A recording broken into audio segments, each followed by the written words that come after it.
یکم محرم الحرام امیر المومنین خلیفۃ المسلمین جانشین مصطفیٰ جبل استقامت اور رسول اللہ کے دین کا بہت بڑا سپاہی حضرت عمر فاروق رضی اللہ تعالی عنہ، جناب عمر کا نام صرف کام نہیں، حضرت عمر کا نام انقلاب برپا کر دیتا ہے۔ حضرت عمر کا نام کفر کے ایوانوں میں جبر، ظلم، شرک کی وادیوں میں جب حضرت عمر کا نام بھی لیا جائے تو بے ایمان کانپنا شروع ہو جاتے ہیں۔ حضرت عمر معمولی شخص نہیں، کچھ لوگ صدیوں کے بعد پیدا ہوتے ہیں اور کچھ لوگ ایسے ہوتے ہیں جو ایک ہی بار پیدا ہوتے ہیں، ان جیسا دوسرا پیدا ہوتا ہی نہیں۔ سارے صحابہ در رسالت مآب پہ خود آئے۔ یہ وہ عظیم شخص ہے جسے اللہ کے محبوب نے اللہ سے مانگ کے لیا ہے، کہا اے اللہ یہ مجھے دے دے، اللہ سے مانگ کے لیا ہے۔ اس لیے صوفیاء کہتے ہیں کچھ مرید ہوتے ہیں، کچھ مراد ہوتے ہیں۔ مرید وہ ہوتا ہے جو چل کے آتا ہے، آ کے مرید ہوتا ہے۔ مراد وہ ہوتا ہے جسے کہا جاتا ہے کہ یہ کبھی میرا بن جائے نا۔ حضرت عمر مصطفیٰ کریم کی مراد ہیں۔ اے اللہ اسلام کو عزت دے دے، میرے عمر کو کلمہ پڑھنے کی توفیق عطا فرما دے۔ اور کیسے دعا مانگی؟ وہ یار حضرت عمر کی تو اس فضیلت کا کوئی جواب نہیں دے سکتا، میرے رسول پاک علیہ السلام سب کے لیے ہی دعا مانگتے ہیں نا، حضور کی دعا عام ہے، لیکن مصطفیٰ کریم نے کعبے کا غلاف تھام لیا اور غلاف کعبہ کو حضور نے سینے سے لپٹایا اور سینے سے چمٹا کے کہا اے اللہ میں نے تو کبھی سوال ہی زیادہ نہیں کیے، میں کرنے آیا ہوں، مجھے عمر دے دے۔ کہ حضرت عمر رضی اللہ تعالیٰ عنہ کا آج یوم شہادت ہے۔ میرا تو دل کرتا تھا کہ فجر سے باتیں شروع ہوں اور سارا دن ہی عمر کی باتیں ہوتی رہیں، سارا دن جناب عمر کی باتیں، سارا دن، اس لیے کہ ذکر جناب عمر کا ہوگا پر راضی اللہ کے رسول ہوں گے۔ ہمارے ہاں منایا ہی نہیں جاتا، بابے اللہ کیتا ساؤن بھادروں اسو کتا تے منڈے جنوری فروری، تو اسلامی سال بھی گیا اور وہ تاریخیں بھی ساری گئیں۔ یکم محرم امت مسلمہ کے لیے بہت بڑا دن ہے، بہت بڑا دن۔ یہ شہادت ہے حضرت عمر فاروق کی رضی اللہ تعالی عنہ۔ یہاں چھوٹی چھوٹی باتوں پہ گورنمنٹ چھٹی کرتی پھرتی ہے، چھوٹی چھوٹی باتوں، الیکشن ہو گیا تو چھٹی، فلاں جگہ پہ تھوڑا سا کسی نے خبر دے دی کہ کوئی پریشانی ہے تو چھٹی، فلاں جگہ یہ ہو گیا تو چھٹی، یہاں تک کہ فلاں وزیر صاحب فلاں علاقے میں آئیں گے تو سارے علاقے کو چھٹی۔ اور اب تو اس سے بڑا حال ہونے لگا ہے، اگر جن لوگوں کی سندھ میں حکومت ہے ان کے لیڈر کا دن آیا تو اس دن چھٹی، اور جن کی پنجاب میں حکومت ہے ان کا دن آیا تو چھٹی۔ ہمارا مطالبہ ہے حکومت پاکستان سے، اگر سر اٹھا کے جینا چاہتے ہو تو یکم محرم کو چھٹی کیا کرو۔ اگر سر اٹھا کے جینا چاہتے ہو تو یکم محرم کو چھٹی کرو جناب عمر کے دن، اور ملت کے جوانوں کو بتاؤ کہ اگر عزت کی زندگی جینا چاہتے ہو تو اس طرح جیو جس طرح فاروق اعظم جی کے گئے ہیں۔ عزت اور وقار کی زندگی، جمہوریت حضرت عمر سے سیکھنی پڑے گی، حکومت کرنے کے طریقے حضرت عمر سے، رعایا کو سیکھنا پڑے گا کہ امیر کس طرح بنایا جاتا ہے اور امیر کس طرح کے ہوتے ہیں۔ یہاں لوگ ہمیں یورپ کی مثالیں دیتے ہیں، لوگ یہاں ہمیں آ کر کے امریکہ کی مثالیں، انہیں کیا پتا حکومت کیا ہوتی ہے۔ وہ کہتے ہیں جی وہ سائیکل پہ جاتا ہے ان کا حکمران۔ میں نے کہا وہ سائیکل پہ جاتا ہے؟ میرے عمر فاروق مدینے سے مکے گئے تھے تو پیدل ہی حج کرنے چلے گئے، پیدل ہی۔ اور جناب عمر فاروق رضی اللہ تعالیٰ عنہ عید کی نماز پڑھانے گئے، عید کی نماز عمر خطبہ عید دینے گئے۔ اور اس زمانے میں کون سا غریب ہے جو ننگے پاؤں جاتا ہو؟ کون سا غریب ہے جو مسجد ننگے پاؤں جاتا ہو؟ لوگوں نے تو 3 قسم کی چپلیں رکھی ہوئی ہیں، ایک مسجد جانے کی علیحدہ ہے، گھر پہننے کی علیحدہ ہے، شادی بیاہ پہ جانے کی چپل علیحدہ ہے۔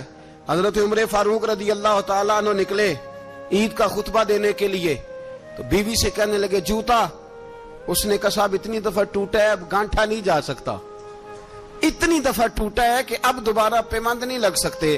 تو حضرت عمر کہنے لگے چل کوئی حرج نہیں، بغیر جوتے کے ننگے پیر ہی چلتے ہیں، کوئی حرج نہیں. تو کہنے لگے لوگ کیا کہیں گے؟ فرمایا چپ کر. لوگ جس دن عمر نے یہ دیکھ لیا نا لوگ اس کے بارے میں کیا کہتے ہیں، اس دن عمر عمر نہیں رہے گا. تو کہا پھر آپ کا نظریہ کیا ہے؟ فرمایا میرا نظریہ یہ ہے کہ رب رسول میرے بارے میں کیا کہتے ہیں.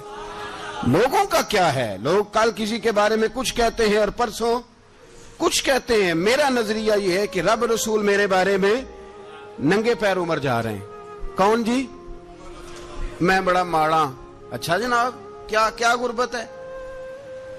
10 قسم کے جوڑے لٹکے ہوئے ہیں کمرے میں اور پہننے کی فرصت نہیں. سویرے کیا پہننا ہے، شام کیا پہننا ہے، 15 سوٹ کٹھے استری ہو کے لانڈری والا بھیج رہا ہے اور تو غریب ہے. تو بہت بڑا غریب ہے. اس لیے کہ غربت پیسوں کی وجہ سے نہیں ہوتی، غربت تو دل کی ہوتی ہے. تو واقعی بڑا غریب ہے اور تو غریب ہی رہے گا. امیر تو عمر فاروق تھے، عمر فاروق تھے جو ننگے پاؤں چلے گئے عید کی نماز پڑھانے. تو رستے میں جو ملا کہنے لگا عمر جوتا تو پہن لو. فرمایا تمہیں عمر کا جوتا نہ پہننے کا نقص تو نظر آیا ہے، کوئی حرج نہیں. اگر عمر کو کبھی بتانا ہوا تو وہ والا نقص بتانا جو عمر کی سیرت میں پیدا ہو، کردار میں پیدا ہو، وہ والا نقص بتانا. یہ چھوڑو جوتے آتے جاتے رہتے. ننگے پاؤں گئے، پاؤں دھوئے، نماز پڑھائی، لوٹ آئے. حضرت سیدنا فاروق اعظم رضی اللہ تعالی اپنی زندگی کو ترتیب دیا. ایک دن بھی خلافت نہیں مانگی اللہ سے. حضرت عوف بن مالک اشجعی ایک صحابی ہیں. حضرت عوف بن مالک رضی اللہ تعالیٰ عنہ فرماتے ہیں کہ جناب ابو بکر صدیق کا زمانہ تھا تو میں نے خواب دیکھا. میں نے خواب میں جناب عمر کو دیکھا اور میں نے دیکھا کہ کوئی کہنے والا کہہ رہا ہے کہ عمر وہ ہے کہ اللہ کے رستے میں کوئی اسے جتنا مرضی برا بھلا کہے یہ پرواہ نہیں کرتا. کس کے رستے میں؟ بولے سارے. اس کا مطلب ہے اللہ کے رستے میں لوگ برا بھلا بھی. قرآن مجید نے کہا وَلَا يَخَافُونَ لَوْمَةَ لَائِمٍ.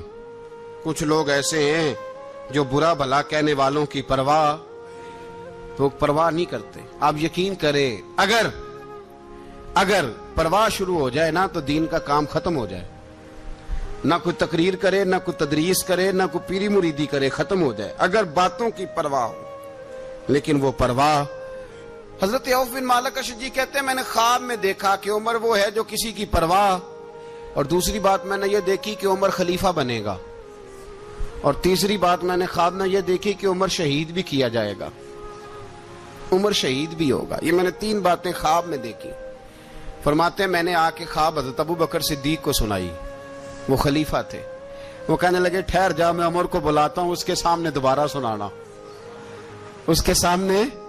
فرماتے ہیں میں نے بلایا حضرت عمر فاروق کو، آ کے بیٹھے. خواب شروع ہوا. کا ایک بات تو میں نے یہ دیکھی کہ آپ ملامت کرنے والے کی پرواہ نہیں کرتے. دوسرا آپ خلیفہ بنے گے. جناب عمر کہنے لگے چپ کر، ابو بکر کے سامنے ہی کہہ رہا ہے، چپ کر، خلیفہ کے سامنے ہی کہہ رہا ہے. تو حضرت ابو بکر صدیق کہنے لگے عمر اسے کہنے دو، مجھے لگتا ہے رب کی رضا یہی ہے کہ میرے بعد اگر مصطفیٰ کا منبر ملے تو عمر کو ملے. اسے کہنے دو. یار یہاں تو لوگ ڈینگے مارتے ہیں، یہاں تو لوگ دعوے کرتے ہیں میرے سامنے فلانے کو بھی بٹھاؤ، فلانے کو بھی بٹھاؤ، اس کو کیا پتا، اس کو کیا پتا. یہ تو بڑکے مارنے کا دور ہے. حضرت عمر رضی اللہ تعالیٰ عنہ کو تیسری بات کہی. حضرت عوف بن مالک نے کہا آپ شہید کیے جائیں گے، میں نے خواب دیکھی ہے. نیک لوگوں کے خواب بڑی حد تک سچے ہوتے ہیں. کہا میں نے خواب دیکھی ہے. تو حضرت عمر کہنے لگے شہید تو دلیر لوگ ہوتے ہیں، شہید تو دلیر، جسے سارا زمانہ دلیر کہہ رہا ہے وہ اپنے بارے میں کیا کہہ رہے ہیں؟ کہتے ہیں شہید تو دلیر. میں تو کاہل سا آدمی ہوں، سست آدمی ہوں، میں تو اتنا کام ہی نہیں کرتا. تو یہ خواب تو نے جو دیکھا ہے نا پھر سے دیکھنا. تو ابو بکر صدیق فرمانے لگے عاجزی نہ کر، انکساری نہ کر. تو جو کہہ رہا ہے ٹھیک کہہ رہا ہے، لیکن مجھے سن کے شکر بھی ہوا ہے اور افسوس بھی ہوا ہے. افسوس اس بات کا کہ تیرے جیسا بطل عظیم چلا جائے گا، اور شکر اس بات کا کہ رب تجھے زندگی بھی اعزاز والی دے گا، اور شہادت کی موت دے کے اللہ تجھے موت بھی عزت والی عطا فرمائے گا. اللہ موت بھی تجھے